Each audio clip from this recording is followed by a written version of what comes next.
라고 느끼기 때문에 굉장히 소극적이 될 수밖에 없는 거죠. 지금 김지은 비서 같은 경우 얘기했지 않습니까? 자신은 아무것도 할 수 없었다.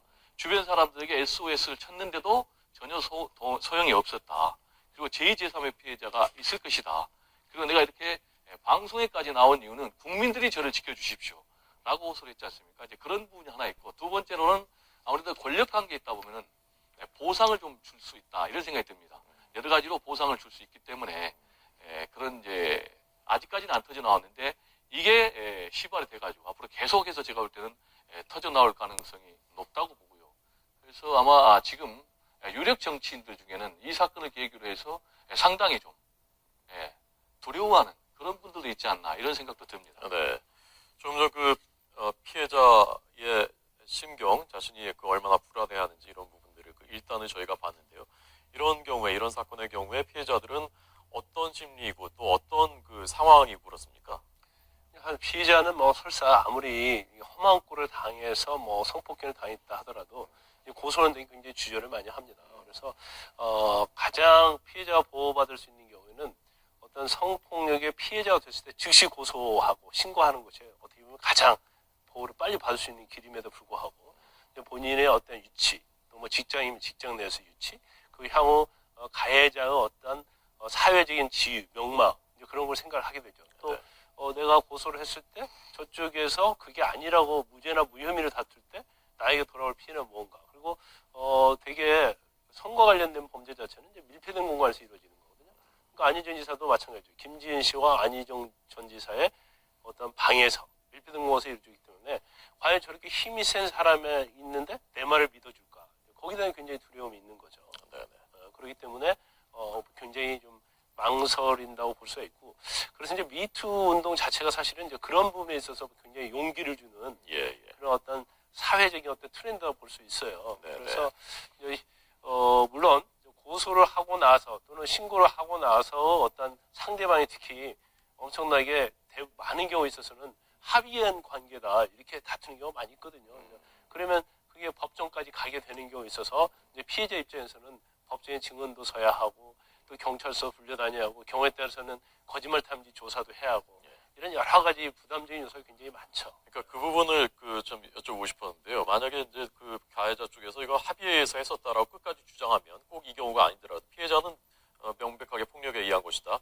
계속 그 주장과 진술이 엇갈리면 어떻게 되는 겁니까? 일단 양쪽의 진술의 신빙성이 누가 신빙성이 있느냐에 관한 싸움이 되죠. 그래서 일반적으로 가해자 입장의 남자들이 생각하는 게 뭐가 있냐면 아니 피해자 진술밖에 없는데 증거가 어디 있어 이런 얘기를 많이 하거든요. 근데 대부분의 어떤 90% 이상의 성범죄와 관련된 것은 피해자 진술 하나만 가지고도 신빙성이 있으면 그것이 증거로 쓰여서 유죄 판결이 납니다. 그런데 너무나 치열하게 다툰데 누구 말이 신빙성이 있느냐가 참 판단이 안 쓸 때도 있을 거 아니에요. 그런 경우에 거짓말 탐지 조사를 하는 거고, 또 만약에 지금 김지은 씨와 관련된 안희정 지사와 관련된 저 사건에 있어서 안희정 지사가 전 지사가 피해자와 합의해서 했다 이렇게 주장을 하게 되면 결과적으로 이제 누구 진술에 관한 싸움인데 일단 안희정 지사는 우월적 지위에 있는 거고, 그다음에 SNS에 통한 그 문자 메시지를 보면 상당히 안희정 전 지사에게는 불리한 요소가 굉장히 많아요. 그래서 이 사건 자체는 신빙성에 관한 싸움이 간다 하더라도 피해자에게는 좀 유리한 측면이 아닐까 싶습니다. 자, 끝으로요.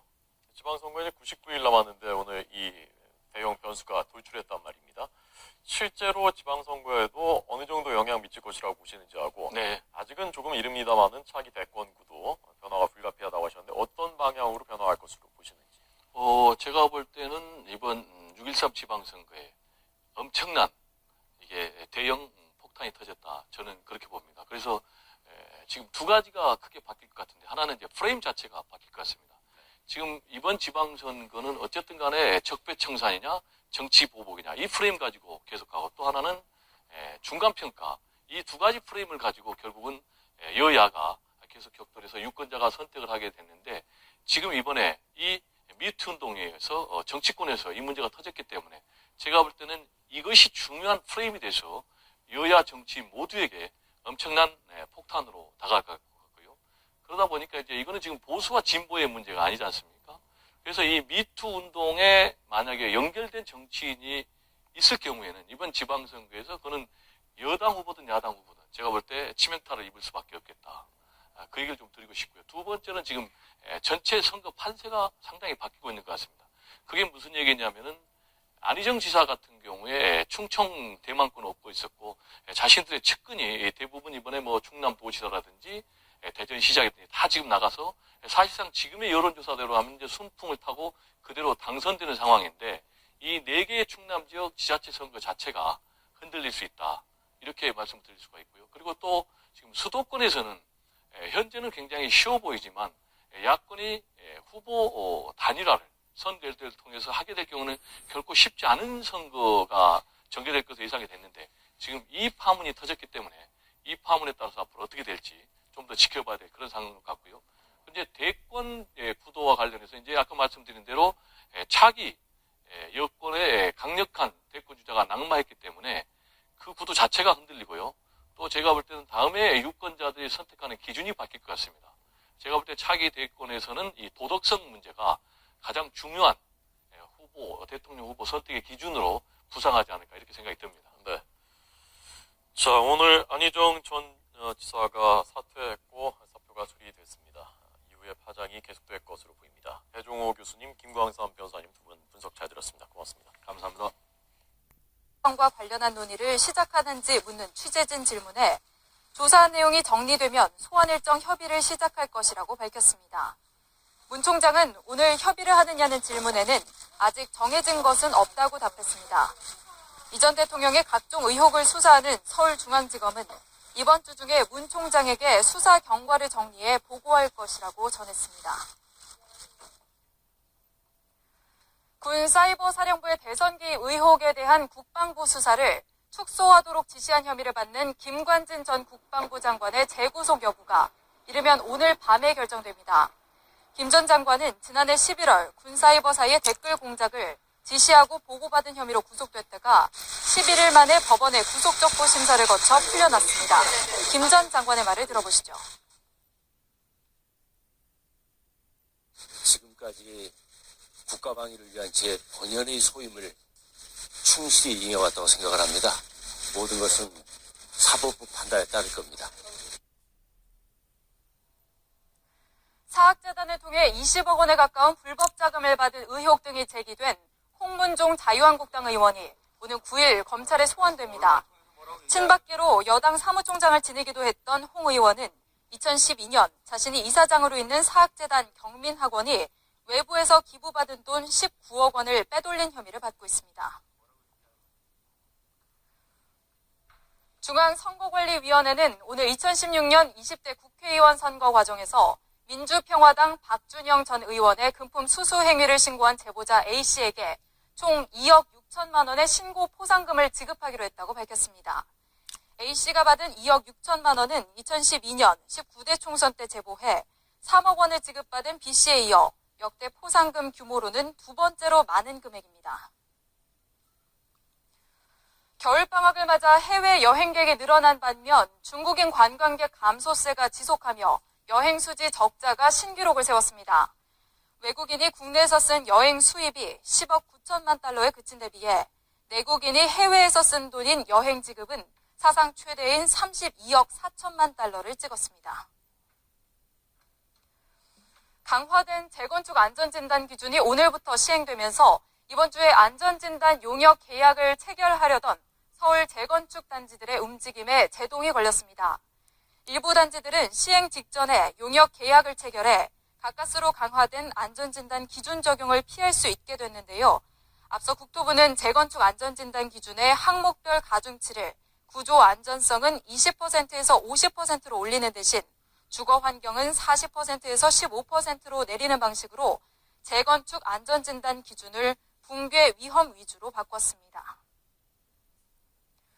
농협이 올해 안에 비정규직 5,200여 명 가운데 3,200여 명을 점진적으로 정규직으로 전환하기로 했습니다. 또 오는 2020년까지 농가소득 5천만 원을 달성하기 위해 농업인이 제값받는 농산물 유통 체계를 구축하고 소비자가 안심하고 소비할 수 있는 먹거리를 공급하는 데 주력할 계획이라고 밝혔습니다. 도로 위에서는 아무리 조심한다고 해도 사고를 당하는 경우가 생기곤 하는데요. 중국의 고속도로 요금소에서 이 같은 교통사고가 발생했습니다. 화면 보시죠. SUV 차량의 운전자가 고속도로 요금소에서 돈을 내고 있습니다. 그 순간 다가온 불길한 그림자. 대형 화물 트럭이 멈추지 않고 SUV를 그대로 추돌합니다. 운전자의 생사까지 위협한 대형 사고인데요. 이 차에는 모두 4명이 타고 있었습니다. 요금소 직원은 다가오는 차를 바라보자 경악에 소리를 지릅니다. 들이받은 SUV 탑승자들의 안전이 걱정됐는데요. 현지 경찰에 따르면 모두 무사하고 한 명만 가벼운 뇌진탕을 당했다고 합니다. 불행 중 정말 다행입니다. 뒤에서 들이받은 화물차 운전자는 트럭의 브레이크가 제대로 작동하지 않았다고 주장했는데요. 자신은 앞 차량과 사람들에게 경적까지 울리며 트럭에 문제가 생겼음을 알렸다고 말했습니다. 경찰은 트럭의 기계적 결함과 동시에 트럭 운전사가 졸음운전을 했는지 등을 전방위 조사하고 있습니다. 2018 평창 동계 패럴림픽에 참가한 한국 선수단이 평창 선수촌에 공식 입촌했습니다. 배동현 선수단장은 개인 자격으로 지급하는 포상금 액수는 개인전 금메달이 1억 원, 단체전 금메달이 3억 원이라고 밝혔습니다. 정부는 토머스 바흐 IOC 위원장에게 체육훈장 1등급인 청룡장을, 또 구닐라 린드버그 조정위원장에게는 체육훈장 2등급인 맹호장을 수여하기로 했습니다. 정부는 이낙연 국무총리 주재로 국무회의를 열어 이 같은 내용의 평창 동계올림픽 개최 유공자 영예 수여안을 심의 의결했습니다. 올해 이례적이었던 한파 영향으로 지난달 농산물 가격이 큰 폭으로 상승했습니다. 통계청 자료를 보면 채소류 가격이 급등하면서 농산물 물가가 1년 전보다 7.4% 올랐고 전체 소비자 물가는 1%대를 기록하며 상대적으로 안정세를 유지했습니다. 지금 육군사관학교 졸업과 임관식이 진행되고 있습니다. 문재인 대통령이 여기서 축사를 할 예정입니다. 안보와 관련된 현장이기 때문에 지금 남북 특사, 우리 쪽 특사가 북한에 가 있는 상황.